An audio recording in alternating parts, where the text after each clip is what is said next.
अस्सलाम वालेकुम। प्रोग्राम आईना के साथ ताहिर अहमद भट्टी आपकी खिदमत में हाजिर है। इमाम जमात अहमदिया दूसरे जिनको जमात अहमदिया के लिटरेचर में और उनकी तारीख़ी तज़किरों में खलीफतुल मसीह सानी या हज़रत मुस्लिम मऊद करके याद किया जाता है और उनका खिलाफत का जो दौरानिया है वो अहमदिया खुलफा में अब तक सबसे तवील तरीन है, तकरीबन 52 साल 52 ईयर्स पर मुश्तमिल है। और उन्हें जमात अहमदिया की जो मजहबी क़यादत है वो तो करनी ही करनी थी, लेकिन उस वक्त जो सूरत हाल साथ साथ चल रही थी, यानी ये 1914 में जब वो मुंतखब हुए खलीफा, तो उसके बाद जो डेवलपमेंट्स चल रही थी दुनिया में, जो उस वक्त सियासी सूरत हाल थी, दो आलमी जंगें जो हैं वो उन्हीं के दौरानिए उसी अहद के दौरान पेश आईं, जिनका असर लामहला बर सग़ीर पर भी पड़ रहा था।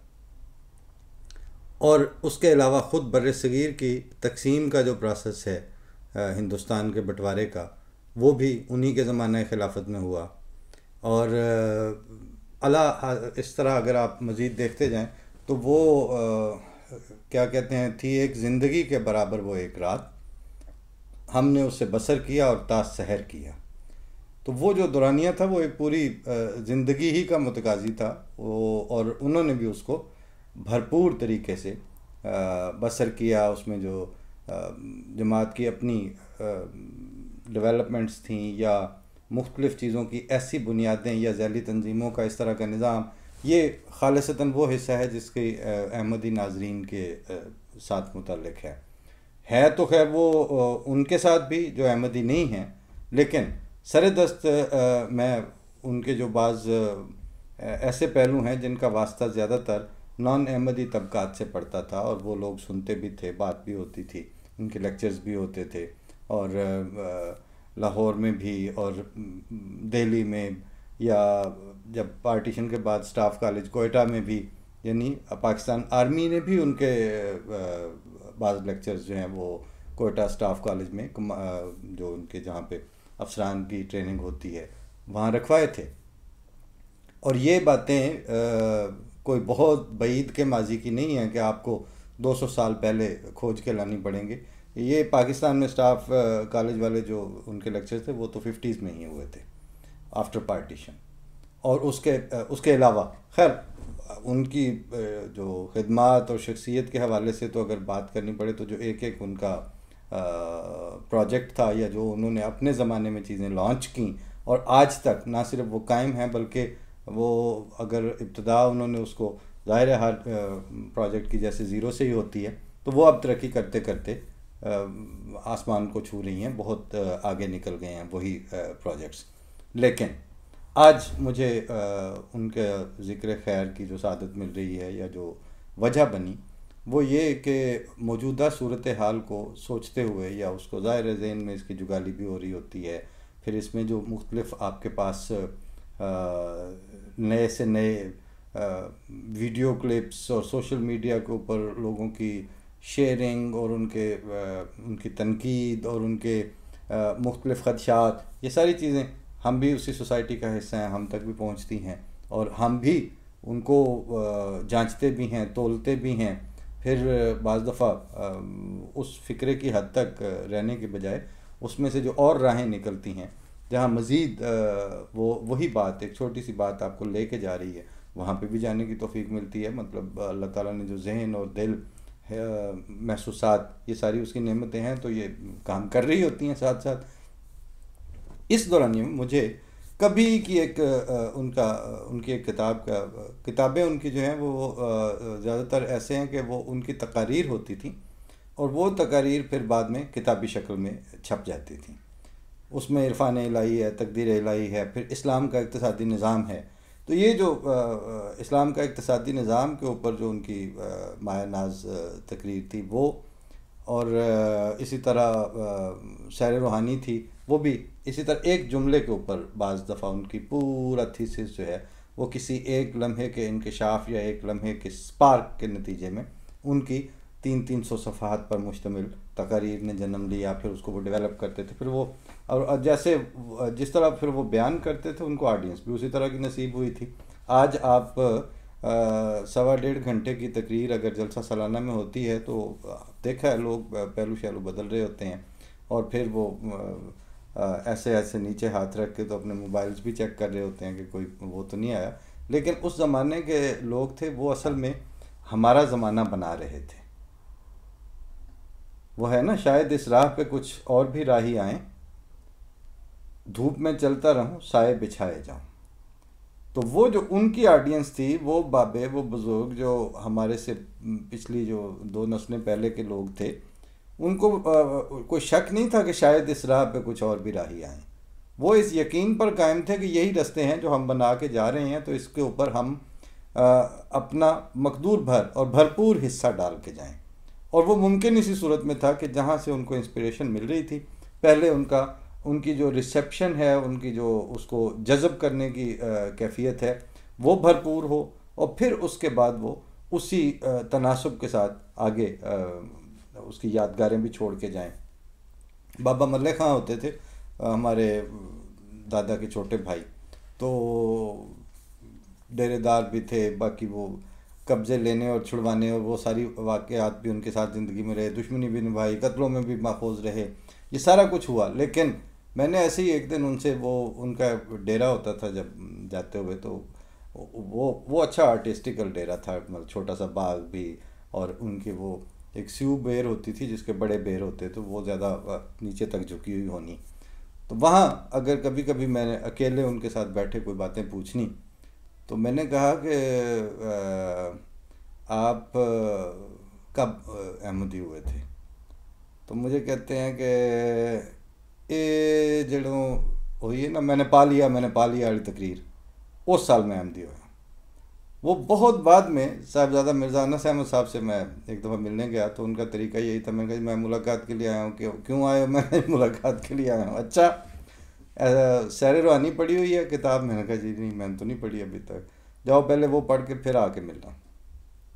खैर मैं गया, और उसके बाद फिर वो हिस्सा तो उनकी कभी शख्सियत के हवाले से जब गुफ्तगू होगी तो फिर वो भी बताएंगे कि उनका ये तरीका क्यों था और उसके हम पर क्या क्या एहसानात हैं जो आज तक हमें महसूस होते हैं। लेकिन जब मैंने वो पढ़ी तो उसमें वो फ़िक्रा था कि मैंने पा लिया, ये सैर के दौरान वो आसार कदीमा के बाज़ इलाकों में जब देखते हुए खंडरात में से गुज़रे, तो उस लम्हे में बेख्तियार उन्होंने ये कहा था।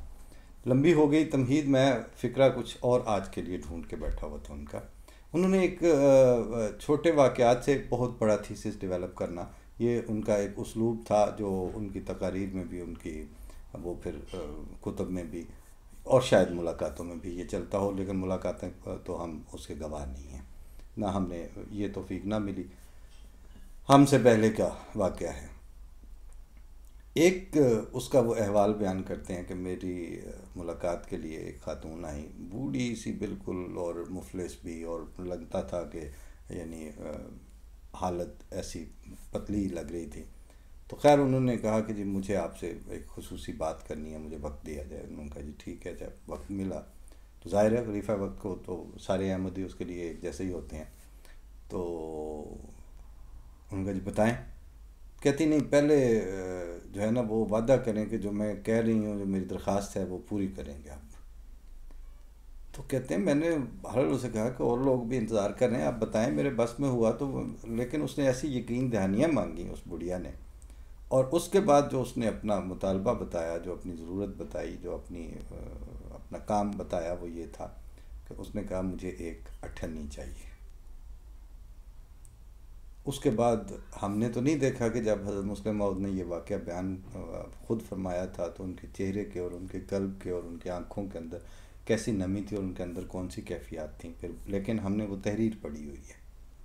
फरमाते हैं कि इस वाक़े ने मेरी तबीयत पे इतना शदीद असर किया क्योंकि इसके सिर्फ 2 ही मतलब हो सकते थे। एक ये कि उस बुढ़िया का जो इक्तसादी और माली उमूर में जो अब उसकी जो तसव्वुर था, जो उसका ख्याल था, वो ये था कि वो इतनी गुर्बत की पिसी हुई थी कि वो ये समझ रही थी कि शायद इस बंदे के पास भी अठन्नी ना हो मुझे देने के लिए। यानी जो एक सरबराह है और उनका खलीफा भी है, दीनी दुनियावी हर लिहाज से वेल प्लेस भी हैं, तो वो ऐसी गुर्बत और बेबसी में से गुजर चुकी थी कि वो अब ये समझती थी कि शायद इस बंदे के पास भी अठन्नी ना हो। यानी मुफलिसी और मफलूकुल हाली की जो कैफियत वो खुद भुगत चुकी थी, वो इस लेवल पे आ चुकी थी। दूसरा फरमाते हैं, दूसरा इसका मतलब ये निकल सकता था कि ज़रूरत पड़ने पर उसकी ज़रूरत पूरी करते वक्त किसी ने भी उसकी कभी ज़रूरत इस तरह नहीं पूरी की थी, और इतनी वो मायूस थी अपने फेलो ह्यूमन बीइंग से कि वो ये समझती थी कि मेरी ज़रूरत में तो कोई काम आएगा ही नहीं। और वो उसका जो मायूसी की सतह जो है वो तरक्की करते करते उस अपनी इक्तसादी पस्ती की बुनियाद पर अब यहाँ तक पहुँच चुकी थी कि वो ये समझती हो कि ये बंदा भी है, अठन्नी तो शायद इसके पास भी हो, लेकिन जैसे और किसी ने नहीं दी, हो सकता है ये भी मुझे ना दे। तो हुजूर ने फरमाया कि ये दोनों मतालिब जो थे वो इतने खौफनाक हैं इंसानी कदरों के लिए और इंसानी मुआशरत के लिए। अगर इंसानों की जो फेलो बीइंग्स के ऊपर एतमाद है या उनके साथ जो मान है वो इस हद तक शिकस्त हो चुका हो उनकी इक्तसादी बदहाली की बुनियाद पर, तो ये भी बहुत ख़तरनाक बात है। और अगर उनका तसव्वुर मईशत इस हद तक पस्त हो चुका हो तो ये उससे भी ज़्यादा ख़तरनाक है।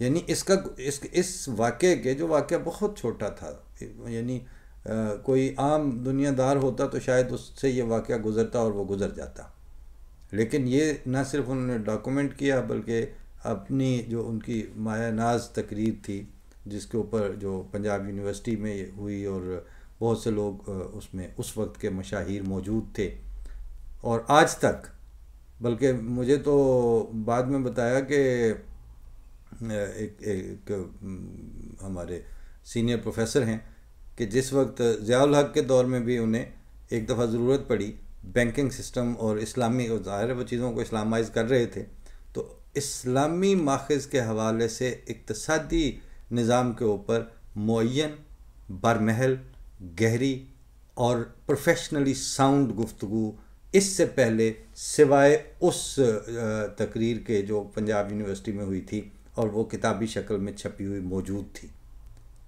वो ज़ियाउल हक की उस वक्त के जो करते धरते थे उनको भी कहीं से दस्तयाब ना हो सकी, और इसी से उन्होंने उस वक्त फ़ायदा उठाया। इसकी डिटेल्स प्रोफेसर बशीर ताहिर हैं, अल्लाह ताला उन्हें ज़िंदगी दे और खैरियत से रखे।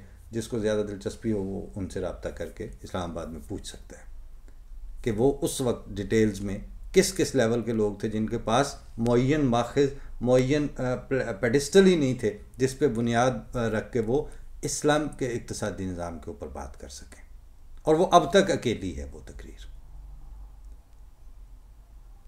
ये चीज़ मुझे क्यों याद आई, ये सारा वाक़या जो है, इस बाज़ आफरीनी के पीछे सिलसिला क्या था कि ये जो इस वक्त हमारे पास तमाशा लगा हुआ है, इसके दो आस्पेक्ट काफ़ी काबिल गौर हैं।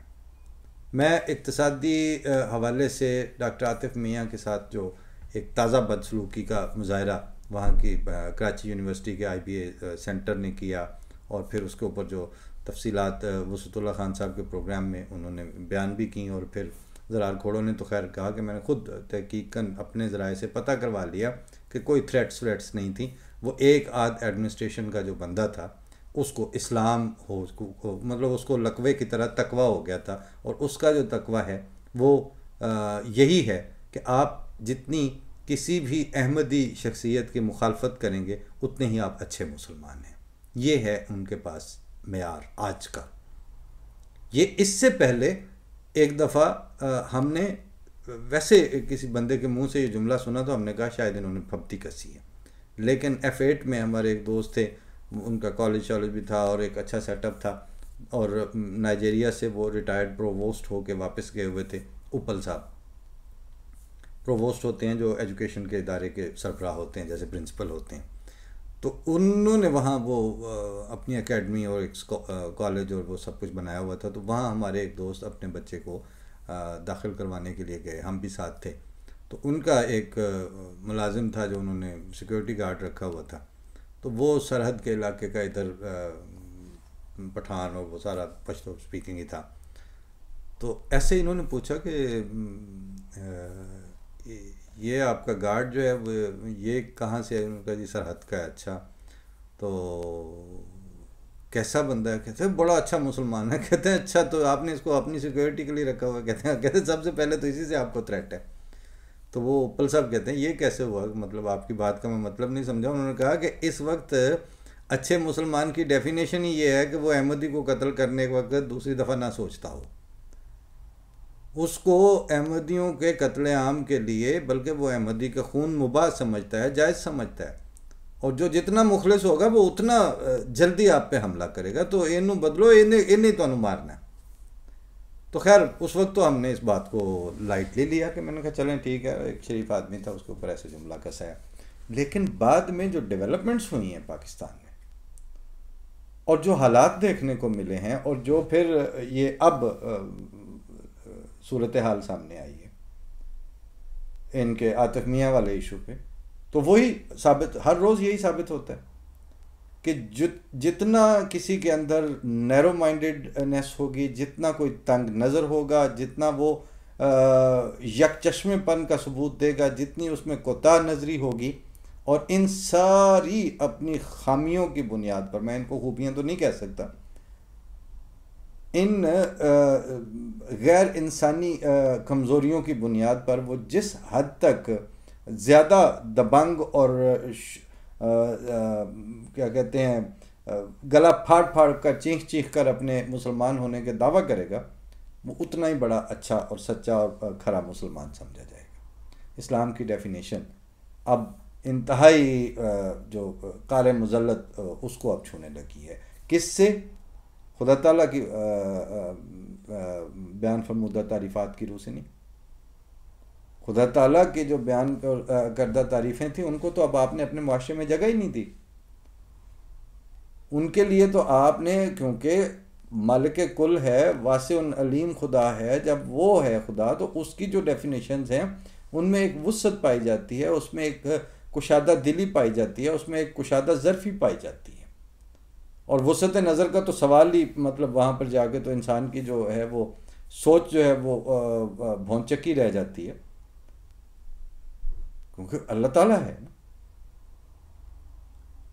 जिस तंग नज़री का और जिस उथल्लेपन का और कमज़र्फ़ी का मुज़ाहिरा इस वक्त हो रहा है और इदारे और अफराद और बज़ों खुद मुसलमान कर रहे हैं, इसके बाद अब आप अगर ये तसव्वुर करते हैं कि लोग आपके रवैये को अलहदा रखें और आपके दावे को अलहदा रखें, ये अब मुमकिन नहीं है। वो आपके इस्लाम को आपके किरदार ही से पहचान रहे हैं, वो आपकी इस्लाम में बयान फरमूदा कुशादा नजरी को आपकी हरकतों से तोलते हैं।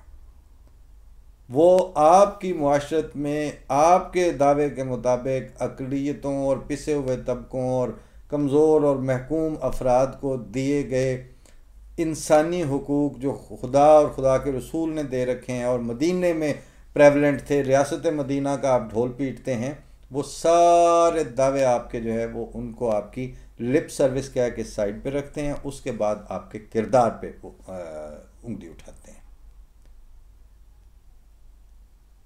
और उस वक्त जो बाहर की दुनिया है वो उस वक्त किसी पाकिस्तान के मुलवाने के ऊपर नहीं उंगली उठाती। फ्रांस के सदर ने फजलुर रहमान के देवबंद के ऊपर उंगली नहीं उठाई, ताहिर अशरफी की उसके ऊपर अहले हदीसियत के ऊपर उंगली नहीं उठाई। उसने किसी फिरकों में बटे हुए अपने ज़ाती धड़े कुटने वाले किसी मुलवाने के ऊपर उंगली नहीं उठाई। उसने हमला किया है तो उसने सीधा इस्लाम को बदनाम किया है, उसने बात की है तो उसने सीधा आज़ सल्लल्लाहु अलैहि वसल्लम के दीन के ऊपर ज़ुबान दराज़ी की है। की किस बुनियाद पर है? आपकी हरकतों की बुनियाद पर। वो उनके मुल्क में जो छुरा घोंपने वाले और गर्दनें काटने और हमले करने वाले थे, उनको ट्रेंड और उनकी जो ब्रेन वाशिंग थी, और फिर उनको एक ख़ास तरह के जहाद और एक ख़ास तरह के कट मरने के माहौल में किसने डाला? एहसान फरामोशी की तालीम किसने दी कि जिनसे आप पहले सहूलतें ले रहे हो, फिर उन्हीं का गला काटो? वो आप ही के मुलवाने थे ना। लेकिन जब कौमी सतह पर जवाबन हमला होता है तो वो फिर नखेड़ के अलहदा करके आप पे नहीं करते, आपके इन मुलवानों पे नहीं करते, इन टटपूंजियों पे नहीं करते, वो बानिए इस्लाम और दीन इस्लाम पर करते हैं।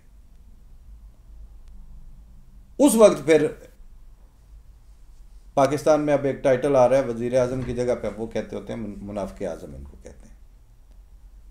अल्लाह के बंदो, मुझे समझ नहीं आती कि जिस वक्त आपने ये ख़त लिखा होगा ये फेसबुक के बानी को कि जी आप ज़रा इसमें से ये कर दें और वो कर दें, तो आज ही किसी ने लिखा, पाकिस्तान से ही हमारे एक दो दोस्त हैं, जो उन्होंने कहा जी अगर उसका जवाब आ जाए कि तुम मुझे इस्लामी फ़ोबिया और उसके साथ रिलेटेड पोस्टें हटाने का कह रहे हो, तो तुम ज़रा अपने मुल्क में से अहमदी फ़ोबिया और क्रिश्चियन फ़ोबिया और ये जो इंसानियत फ़ोबिया है, इसके हालात आप ठीक करके मुझे दो ना पहले तो पाकिस्तान से। वो हफीज़ सेंटर में वो लगा रहा है, तो वो भी फेसबुक पे ही शेयर हो रहा था कि इस बिल्डिंग में अहमदियों का दाखिला ममनू है। वो एक जो कारों वाले को, उसके ऊपर वो लिखा हुआ था कि इस दुकान पे हम अहमदी अगर अपनी गाड़ी का काम करवाने आएंगे तो बिल्कुल नहीं करेंगे, अपनी बेइज्जती ना करवा के जाएं यहाँ पे। वो फोबिया नहीं था। जिस तरह की इस तरह के बोर्ड और फिर वो जो आप लगाते हो कि जी इधर इतला दें अगर ये कुर्बानी कर रहे हैं, इधर इतला दें अगर ये आपको इस नंबर पे हेल्पलाइनें तो आपने परसिक्यूशन के लिए कायम की हुई हैं। आपको पता नहीं, मतलब आप दुनिया को बेवकूफ़ समझते हैं। आप खुद तो कन्फर्म ही हो चुका आपकी हरकतों से। इब्तदा में जो मैंने अर्ज़ की थी वो ये थी कि उस बुढ़िया के अठन्नी मांगने की मिसाल मैंने इसलिए दी थी कि अब जो सूरत हाल बन चुकी है, अब अगर ये जो तमाशबीनियाँ इस वक्त जारी हैं और जितना शोर इस वक्त बर्पा है, किस मकसद के लिए कि जी हम आइन की बालादस्ती चाह रहे हैं। अगर आइन की बालादस्ती इनके ऊपर आने से हो गई तब भी पाकिस्तान का बेड़ा गर्क है। मतलब वो अब इमरान खान को तो साइड पे कर दिया ना। अब उन्होंने थ्रेट किसको किया है? पाकिस्तान आर्मी को। पाकिस्तान आर्मी अगर इनसे थ्रेट में आके तो उसके बाद इनके सामने सरेंडर कर देती है तो वो एक अठन्नी की सूरत है, और अगर वो नहीं करती है तो वो अठन्नी की दूसरी शक्ल है। लेकिन हर दो सूरतों में इनको अब अगर खुल खेलने दिया जाता है, चाहे वो बसूरत इमरान खान हो और इसकी वो रजीम जो जगह जगह, मतलब अब फेसबुक के उसको ख़त लिखे जा रहे हैं, आज़ सल्लम की तौहीन करने के लिए आज़ सल्लम का इरफान होना ज़रूरी है। जिसको आज़ सल्लम का पूरा इरफान ही नहीं है, उसने उनकी तौहीन क्या करनी है? हो कैसे सकती है? दूसरी बात यह है कि अब आपको तो खैर आपने तो इधर रोज़ाना एक कानून बना दिया, ये तौहीन रिसालत हो गई है, ये इश्क़ रसूल के ख़िलाफ़ चली गई है ये बात। अब मैं बात तो अगले प्रोग्राम में तफसील से करूँगा कि फजलुर रहमान के लिए वो पूरा एक वीडियो क्लिप आया हुआ है कि उसी जैसे मौलवी का, वो कह रहा है कि ये फजलुर रहमान जो है ये 15वीं सदी का मुजद्दिद है। 50 साल तो आपको वो शनाख्ती कार्ड के फार्म छापते हुए हो गए हैं कि जो कोई आज़ सल्लम के बाद किसी तरह का मुस्लिम मुजद्दिद ये वो सारा यकीन रखेगा, वो फिर मुसलमान नहीं है। और पकड़ना था उसको अपने कुछ लगते को, और उससे जो आगे जो हला बैठे हैं उन्होंने परत के नहीं पूछा कि 14वीं का मुजद्दद कितने ही, 15वीं का तो चलो फजल रहमान है, 14वीं का कहाँ चला गया। ये है अब आपकी मौजूदा सूरत हाल। सफ़े जाहिदा है सो बेयकीन, सफ़े महकशां है सो बेचराग। ना वो सुबह विरदो वज़ू की है, ना वो शाम जामो सुबह की है। पाकिस्तानी कौम की जो बुढ़िया है वो 98 से मायूस भी है और उसका तसव्वुर 98 बहुत नीचे जा चुका है। पब्लिक को किसी ने कख नहीं बताया, कोई उसका पुरसाने हाल नहीं था। अब एक तरफ सियासतदानों के जुलूस निकले हुए हैं, दूसरी तरफ इन मुलवानों के जुलूस निकले हुए हैं। 98 की उम्मीद ना इधर से है ना उधर से है। अल्लाह ताला रहम करे। तफसीली बातें हैं, वक्त ज़्यादा हो रहा है, फिर इंशाल्लाह अगले प्रोग्राम में कुछ और एक दो चीज़ें ऐसी आई हुई हैं, इंशाल्लाह उस पर बात करेंगे। फ़ी अमान अल्लाह। अस्सलामु अलैकुम वरहमतुल्लाह।